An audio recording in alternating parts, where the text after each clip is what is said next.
என் இனிய உறவு குழந்தை செல்வங்களுக்கு வணக்கம். இந்த வீடியோவில் நம்ம என்ன கதை பற்றி பார்க்க போகிறோன்னா, ஒற்றுமையே சிறந்த பலம். ஒரு காட்டில் புலி ஒன்று இரை தேடி வெகு நேரமாக அலைந்து கொண்டிருந்தது.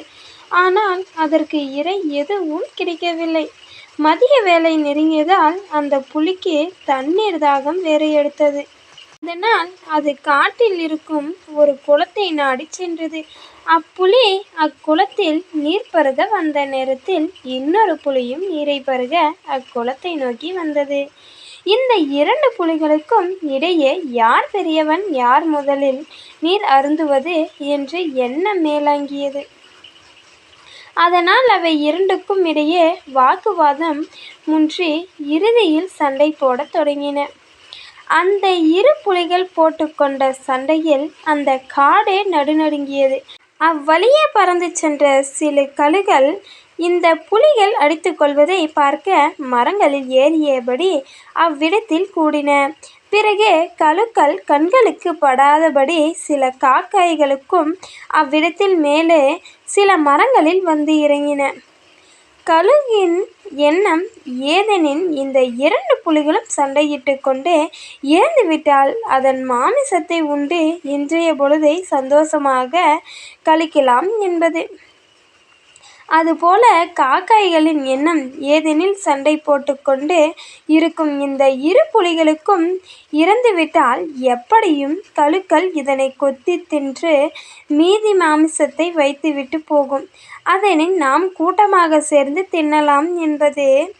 ஆக மொத்தத்தில் இந்த ஒரு இனப்பறவைகளின் நோக்கமும் ஒன்றுதான். அதுதான் அந்த இரண்டு புலிகளின் மரணம்.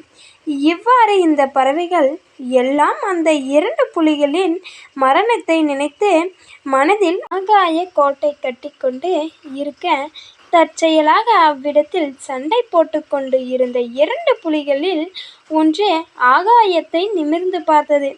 அதன் கண்களில் எண்ணற்ற காக்காய்களும் கழுகுகளும் மரத்தில் நின்றபடி தான் இன்னொரு புலியிடம் போடும் சண்டையை வேடிக்கை பார்ப்பதை கண்டது.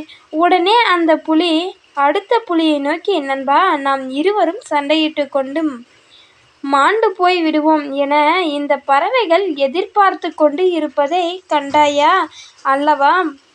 அதற்கு நாம் இடம் கொடுத்துவிடக் கூடாது. மேலும் நம்மிடையே ஏற்பட்டு உள்ள இந்த சண்டை மிக மிக அற்புதமானது. அத்துடன் எதிரிகளின் நோக்கத்தை அறிந்த பிறகும் நாம் நண்பர்களாகவும் ஒற்றுமையோடும் இருப்பதே விவேகம் என்று கூறியது. மற்ற புலியும் அந்த முடிவே சரியானது என்று ஏற்றுக்கொண்டு இவ்வாறு இரண்டு புலிகளும் ஒற்றுமையாக இணைந்து நீரை அருந்திவிட்டு குளத்தை விட்டு வெளியேறின. இதனால் மரத்தில் காத்திருந்த அனைத்து பறவைகளும் ஏமாந்து போயின. ஊரை இரண்டாக உடைந்தால் கூத்தாடிகளுக்கு கொண்டாட்டம் என்பது பழமொழி.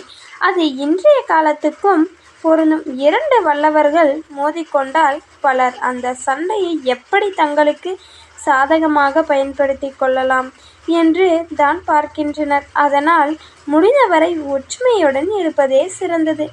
இந்த வீடியோவை பிடிச்சிருந்தா சப்ஸ்கிரைப் பண்ணிக்கோங்க, ஒரு லைக்கும் போட்டுக்கோங்க. அப்போ தான் நாங்கள் போடுற வீடியோ உங்களுக்கு வந்து சேரும். சொல்லுங்களேன்.